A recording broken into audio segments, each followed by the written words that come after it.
ವಿ4 ನ್ಯೂಸ್ಗೆ ಸ್ವಾಗತ ಹೇಳ್ತಾ ಇದ್ದೇನೆ. ಕತೆ ಕಾರಣ. ದೇಶದ ಹೊಸ ಮಂತ್ರಿಮಂಡಲ, ಮೂರನೇ ಮಂತ್ರಿಮಂಡಲ ಅಧಿಕಾರಕ್ಕೆ ಬಂದಿದೆ. ಎಲ್ಲ ಹಳೆಯ ಮುಖಗಳೇ ಅಲ್ಲಿರುವೆ, ಹೊಸ ಮುಖಗಳು ಕೆಲವು ಮಾತ್ರ ಕಾಣಿಸಿಕೊಂಡಿವೆ. ಒಂದೇ ಒಂದು ಆಶಾದಾಯಕ ಸೂಚನೆ ಅಂತ ಹೇಳಿದರೆ, ಬಹಳ ದಿನಗಳ ಬಳಿಕ ಪ್ರಧಾನಿ ಮೋದಿಯವರು ಪ್ರಧಾನಮಂತ್ರಿ ಕಚೇರಿಗೆ ಭೇಟಿ ನೀಡಿದ್ದಾರೆ. ಕೆಲವು ಕಡತಗಳಿಗೆ ಸಹಿ ಮಾಡಿದ್ದಾರೆ. ಇಷ್ಟು ದಿನ ಯಾರು ಭೇಟಿ ನೀಡ್ತಾಯಿದ್ರು, ಯಾರು ಕಡತಗಳಿಗೆ ಸಹಿ ಮಾಡ್ತಾಯಿದ್ರು ಅಂತ ಪ್ರಶ್ನೆ ಹೇಳ್ತದೆ. ಅದಕ್ಕೆ ಉತ್ತರ ಕೊಡಲಿಕ್ಕೆ ಯಾರೂ ಇಲ್ಲ. ಕರ್ನಾಟಕದಿಂದ 5 ಜನ ಮಂತ್ರಿಗಳಾಗಿದ್ದರೂ ಕೂಡ ಅದರಲ್ಲಿ ನಿರ್ಮಲಾ ಸೀತಾರಾಮನ್ ಅವರು ತಮಿಳುನಾಡಿನ ಕೋಟ ಅಂತ ತಿಳಿಬಹುದು. ಅವರು ರಾಜ್ಯಸಭೆಗೆ ಹೋದುದು ಕರ್ನಾಟಕದಿಂದ, ಆದರೆ ತಮಿಳು ಕೋಟಾದಿಂದ ಅವರನ್ನು ಮಂತ್ರಿ ಮಾಡಲಾಗಿದೆ. ಕನ್ನಡದವರು 4 ಜನ ಮಂತ್ರಿಗಳಿದ್ದಾರೆ. ಯಡಿಯೂರಪ್ಪನವರ ಬಣ ಅನ್ನಲಾದ ಇಬ್ಬರಿಗೂ ಕೂಡ ರಾಜ್ಯ ಸಚಿವ ಸ್ಥಾನವನ್ನು ಕೊಡಲಾಗಿದೆ. ಅಸಿಸ್ಟೆಂಟ್ಗಳು ಶೋಭಾ ಕರಂದ್ಲಾಜೆ ಇರ್ಬೋದು, ವಿ ಸೋಮಣ್ಣ ಇರ್ಬೋದು. ಇಬ್ಬರನ್ನು ಕೂಡ ಯಡಿಯೂರಪ್ಪನ ಬಣದಿಂದ ಬಂದ ಇಬ್ಬರಿಗೂ ಕೂಡ ರಾಜ್ಯ ಮಂತ್ರಿಗಳಿಗೆ ರಾಜ್ಯ ಸಚಿವ ಖಾನೆಗಳನ್ನು, ಅಂದರೆ ಉಪಮಂತ್ರಿಗಳಾಗಿ ಕೆಲಸ ಮಾಡುವಂಥ ಖಾತೆಗಳನ್ನು ಕೊಡಲಾಗಿದೆ. ಇನ್ನುಳಿದಂತೆ 3 ನಿರ್ಮಲಾ ಸೀತಾರಾಮನ್ ಮತ್ತು ರಾಜ್ಯದಿಂದ 2 ಬ್ರಾಹ್ಮಣರು ಪ್ರಮುಖ ಖಾತೆಗಳನ್ನು ಹೊಂದಿದ್ದು ಕ್ಯಾಬಿನೆಟ್ ದರ್ಜೆ ಮಂತ್ರಿಗಳು ಪ್ರಹ್ಲಾದ್ ಜೋಶಿ ಮತ್ತು ನಿರ್ಮಲಾ ಸೀತಾರಾಮನ್. ಹಾಗೆಯೇ ಮೈತ್ರಿ ಪಕ್ಷದಿಂದ ಬಂದಿರುವಂಥ ಕುಮಾರಸ್ವಾಮಿಯವರು ಸಹಜವಾಗಿಯೇ ಕ್ಯಾಬಿನೆಟ್ ದರ್ಜೆಯನ್ನು ಪಡೆದಿದ್ದಾರೆ. ಗ್ರಾಮೀಣಾಭಿವೃದ್ಧಿಯನ್ನು ಮತ್ತು ಕೃಷಿಯನ್ನು ಅವರು ಕೇಳಿದ್ದರೂ ಕೂಡ ಅದು ಗ್ರಾಮೀಣಾಭಿವೃದ್ಧಿ ಗುಜರಾತ್, ಬಿಹಾರ ರಾಜ್ಯದ ಪಾಲಾಗಿದೆ. ಕುಮಾರಸ್ವಾಮಿಯವರಿಗೆ ದೊಡ್ಡ ಕೈಗಾರಿಕೆ ಮತ್ತು ಉಕ್ಕು ಖಾತೆಗಳು, ಇವು ಕೂಡ ಮುಖ್ಯವಾದ ಖಾತೆಗಳೇ ಆಗಿವೆ. ದೊಡ್ಡ ಕೈಗಾರಿಕೆ ಮತ್ತು ಬೃಹತ್ ಕೈಗಾರಿಕೆ ಮತ್ತು ಉಕ್ಕು ಇವು ಕೂಡ ಪ್ರಮುಖ ಖಾತೆಗಳಾಗಿದ್ದು, ಕುಮಾರಸ್ವಾಮಿಯವರು ಈ ಬಗೆಗೆ ಪ್ರಧಾನಿ ಮೋದಿಯವರಿಗೆ ವಂದನೆಯನ್ನು ಸಲ್ಲಿಸಿದ್ದಾರೆ. ಆ ವಂದನೆ ಸಲ್ಲಿಸಿದ ಸಾಲದು, ಅದರಲ್ಲಿ ಒಳ್ಳೆಯ ಕೆಲಸಗಳನ್ನು ಮಾಡಬೇಕಾಗ್ತದೆ. ನಿರ್ಮಲಾ ಸೀತಾರಾಮನ್, ಅಮಿತ್ ಶಾ, ರಾಜನಾಥ್ ಸಿಂಗ್ ಮತ್ತು ಜೈಶಂಕರ್ ಪ್ರಮುಖ 4 ಖಾತೆಗಳನ್ನು ಹಿಂದೆಯೂ ಹೊಂದಿದ್ದು ಈಗ ಕೂಡ ಅದನ್ನು ಮರುಗಳಿಸಿದ್ದಾರೆ.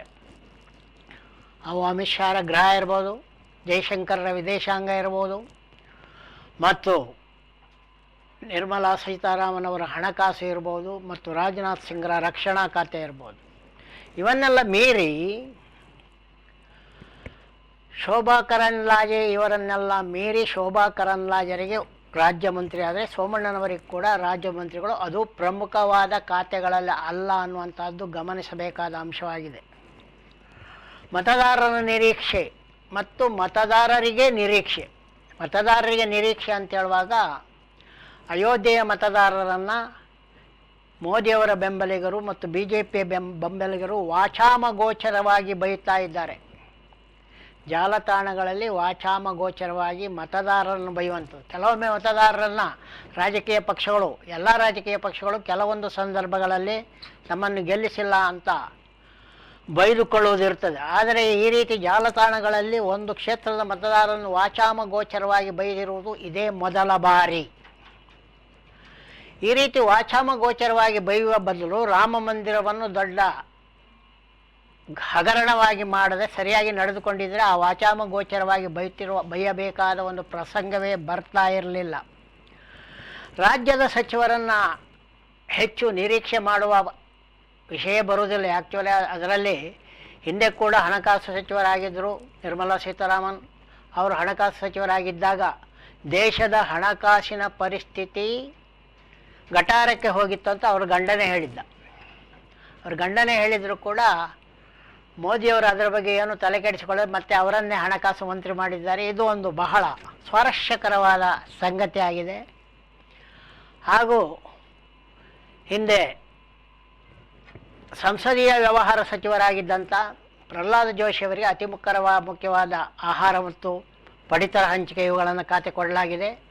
ಪಡಿತರಕ್ಕೆ ಅಕ್ಕಿ ಕೊಡದೆ ಮೋಸ ಮಾಡಿದ್ದ ಮೋದಿಯವರ ಸರ್ಕಾರವು ಮತ್ತೆ ಜನರಿಗೆ ಪಡಿತರ ಕೊಡುವುದಕ್ಕೆ ಸರಿ ಖ್ಯಾತೆ ತೆಗೆಯುವಂಥ ಪ್ರಹ್ಲಾದ ಜೋಶಿಯವರನ್ನೇ ಪಡಿತರ ಇಲಾಖೆಗೆ ಮಂತ್ರಿಗಳನ್ನಾಗಿ ಮಾಡಿರುವುದು ಒಂದು ರೀತಿಯ ಒಳಗುದ್ದಿನಂತೆ ಕಾಣಿಸ್ತಾ ಇದೆ.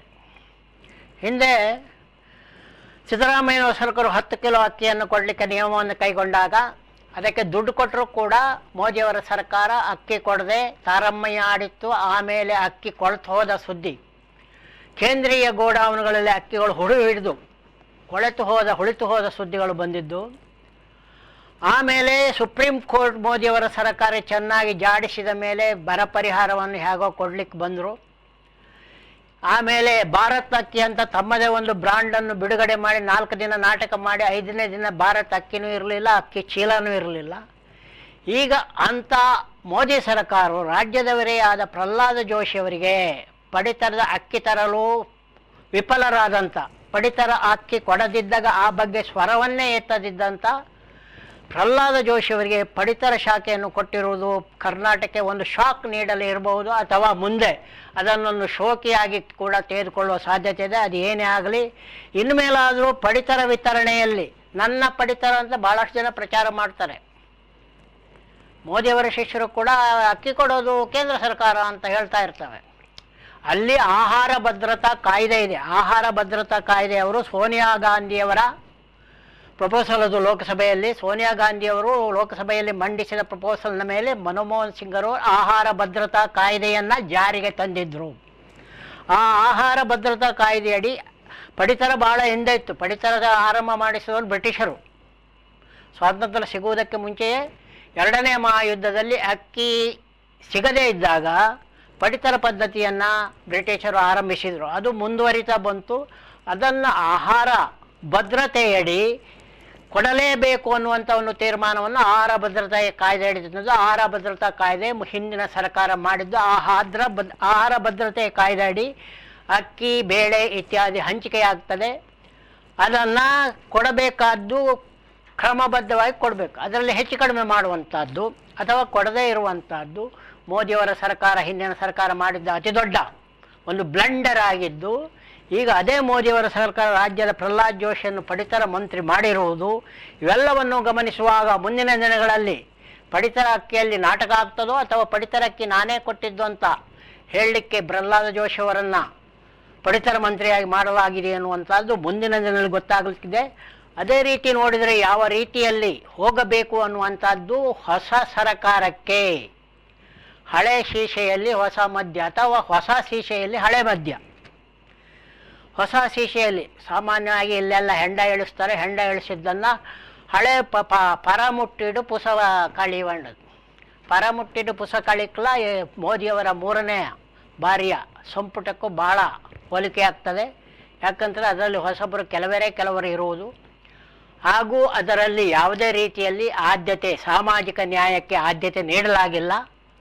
ಆದರೂ ಕೂಡ ಹೊಸದಾಗಿ ಬಂದಿರುವ ಸರ್ಕಾರ ಮತ್ತು ಹೊಸದಾಗಿ ಪ್ರಧಾನಮಂತ್ರಿ ಕಚೇರಿಗೆ ಹೋಗಿ ಕೆಲವು ಕಡತಕ್ಕೆ ಸಹಿ ಆಗಿರುವುದರಿಂದ ಮುಂದಿನ ದಿನಗಳಲ್ಲಿ ಇದು ಸಹಮತದಿಂದ ಸರ್ಕಾರವನ್ನು ನಡೆಸಿ ಸಹಜವಾಗಿ ಜನರಿಗೆ ಬೇಕಾದ ಕೆಲಸಗಳನ್ನು ಮಾಡಿಕೊಡ್ತದೆ ಅಂತ ನಾವು ನಿರೀಕ್ಷೆಯನ್ನು ಮಾಡಬಹುದೇ ಹೊರತು ಹಿಂದೆ ಮಾಡಿದ ನಿರೀಕ್ಷೆಗಳು ಫಲ ಕೊಟ್ಟಿರಲಿಲ್ಲ. ಮುಂದೆ ಮಾಡಿದ ನಿರೀಕ್ಷೆಗಳು ಫಲ ಕೊಡಬಹುದು. ಅದೇನೇ ಇದ್ದರೂ ಕೂಡ ಸಾಮರಸ್ಯದಿಂದ ನಡೆದುಕೊಂಡರೆ ಮಾತ್ರ ಈ ದೇಶ ಮುಂದುವರಿಲಿಕ್ಕೆ ಸಾಧ್ಯ. ಇಲ್ಲದಿದ್ದರೆ ಕಾಗದದಲ್ಲಿ ಅಭಿವೃದ್ಧಿ. ಇವಾಗ ನೋಡಿ, ಮೊನ್ನೆ ತಾನೇ 6 ತಿಂಗಳಿಂದ ಮಾಲ್ಡೀವ್ಸ್ನ ಅಧ್ಯಕ್ಷರಾದ ಮುಯಿಜು ಅವರನ್ನು ಜಾಲತಾಣಗಳಲ್ಲಿ ಮೋದಿಯವರ ಭಕ್ತರು ಬೈದದ್ದು. ಕೊನೆಗೆ ಆಗಿದ್ದೇನು, ಮೋದಿಯವರು ಪ್ರಮಾಣ ವಚನ ಸ್ವೀಕರಿಸುವಾಗ ಅವರಿಗೆ ಸ್ವಾಗತ ಕೋರಿ ಅವರನ್ನು ತಂದು ಕೂರಿಸಿಕೊಳ್ಬೇಕಾಯ್ತು. ಅದು ಯಾಕೆ ಆ ಸ್ಥಿತಿ ಉಂಟಾಯಿತು? ಇವರು ಬೈದದ್ದೆಲ್ಲ ಏನಾಯಿತು? ಆ ಸ್ಥಿತಿ ಉಂಟಾಗಲಿಕ್ಕೆ ಕಾರಣ ಏನಂತ ಹೇಳಿದ್ರೆ, ಪರಿಸ್ಥಿತಿಯನ್ನು ಒಬ್ಬರ ಆಟ ಅಲ್ಲ. ಅದು ಪರಿಸರ ಅನ್ನುವಂಥದ್ದು ಸುತ್ತಮುತ್ತಿನವರ ರಾಜಕೀಯವನ್ನು ಅವಲಂಬಿಸಿರುತ್ತದೆ. ಒಂದು ವೇಳೆ ಮುಯಿಜಿಯವರನ್ನು ಆಹ್ವಾನಿಸಿ ಅವರಿಗೆ ಸರಿಯಾದ ಆಹ್ವಾನ ಮತ್ತು ಸರಿಯಾದ ರೀತಿಯಲ್ಲಿ ಸ್ವಾಗತ ಕೋರದಿದ್ದರೆ ಮೋದಿಯವರ ಭಕ್ತರ ಜಾಲತಾಣಗಳ ಅಪಪ್ರಚಾರವೇ ಮುಂಚಿ ಹೋಗಿ ರಾಜಕೀಯವಾಗಿ ಭಾರತ ಒಂಟಿಯಾಗ್ತಾ ಇತ್ತು. ಸಾಂಪ್ರದಾಯಿಕವಾಗಿ ಒಬ್ಬ ಹೊಸ ಪ್ರಧಾನಿ ಬಂದಾಗ ಅವರನ್ನು ಎಲ್ಲರೂ ಇದು ಎಲ್ಲರೂ ಅದಕ್ಕೆ ಶುಭ ಹಾರೈಸ್ತಾರೆ. ಕೆನಡಾದ ಪ್ರಧಾನಿಯಾಗಿದ್ದ ಟ್ರೂಡೋ ಅವರು ಹೇಗೆ ಶುಭ ಹಾರೈಸಿದ್ದಾರೆ? ಟ್ರೂಡೋ ಅವರು ಶುಭ ಹಾರೈಸಿದ ಕ್ರಮ ಹೇಗಿದೆ ಅಂತ ಹೇಳಿದರೆ, ಚೀನಾ ಬಿಟ್ಟರೆ ಅತಿ ದೊಡ್ಡ ಪ್ರಜಾಪ್ರಭುತ್ವ ವಿರೋಧಿ ಆಡಳಿತ ಇರುವುದು ಭಾರತದಲ್ಲಿ ಅಂತ ಹೇಳಿದ್ದಾರೆ. ಕೆನಡಾದ ಪ್ರಧಾನಿಯಾಗಿದ್ದಂಥ ಟ್ರೂಡೋ ಅವರು ಚೀನಾವನ್ನು ಬಿಟ್ಟರೆ ಜಗತ್ತಿನ ಅತಿ ದೊಡ್ಡ ಪ್ರಜಾಪ್ರಭುತ್ವ ವಿರೋಧಿ ಆಡಳಿತವಿರುವುದು ಭಾರತದಲ್ಲಿ ಅನ್ನುವಂಥ ಮಾತನ್ನು ಮೋದಿಯವರು 3ನೇ ಬಾರಿ ಆಯ್ಕೆಯಾದಾಗ ಹೇಳಿದ್ದಾರೆ. ಹೀಗೆ ಹೇಳಬೇಕಾದ್ರೆ ಕಾರಣ ಏನು ಅಂತ ಅವರೇ ಆತ್ಮವಿಮರ್ಶೆ ಮಾಡ್ಕೋಬೇಕು.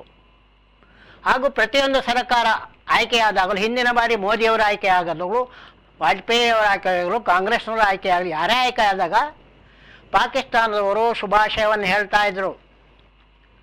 ಕಳೆದ ಬಾರಿ ಮೋದಿಯವರ ಆಯ್ಕೆ ಆದಾಗಲೂ ಶುಭಾಶಯ ಹೇಳಿದರು. ಈ ಬಾರಿ ಒಂದು ಶುಭಾಶಯದ ಹೇಳಿಕೆ ಪಾಕಿಸ್ತಾನದಿಂದ ಬಂದಿಲ್ಲ.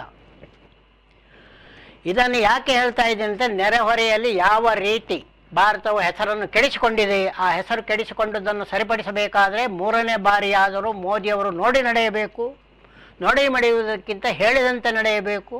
ಅದಕ್ಕಿಂತ ಬೇಕಾಗಿ ಭಾರತದ ವೈವಿಧ್ಯತೆಯನ್ನು ಕಾಪಾಡಬೇಕು, ಸಂವಿಧಾನವನ್ನು ರಕ್ಷಿಸಬೇಕು, ವಿವಿಧತೆಯಲ್ಲಿ ಏಕತೆ ಎನ್ನುವಂಥ ಭಾರತದ ಮಂತ್ರವನ್ನು ಹಾಗೂ ಸತ್ಯಮೇವ ಜಯತೆ ಅನ್ನುವಂಥ ವಾಕ್ಯವನ್ನು ಹಾಗೂ ಸರ್ವೇ ಜನ ಸುಖಿನೋ ಭವಂತು ಎನ್ನುವಂಥ ವಾಕ್ಯದ ಮೇಲೆ ಈ ಸರ್ಕಾರ ನಡೆದು ಜನರಿಗೆ ಒಳ್ಳೆಯದಾಗಲಿ ಒಳಿತಾಗಲಿ ಅಂತ ಹೇಳುತ್ತಾ ಕತೆ ಕಾರಣಕ್ಕೆ ಹೇಳ್ತಾ ಇದ್ದೇನೆ. ವಿಭ್ರಾಮ ನೋಡ್ತಾ ಇರಿ V4 ನ್ಯೂಸ್. ಹಾಗೂ ತಾವೆಲ್ಲ ನಮ್ಮ ಯೂಟ್ಯೂಬ್ ಚಾನಲ್ಗೆ ಸದಸ್ಯರಾಗಿ ಎಂದು ಹೇಳುತ್ತಾ ತಮಗೆಲ್ಲ ಮಾಡ್ತಾ ಇದ್ದೇನೆ ಒಂದು ನಮಸ್ಕಾರ.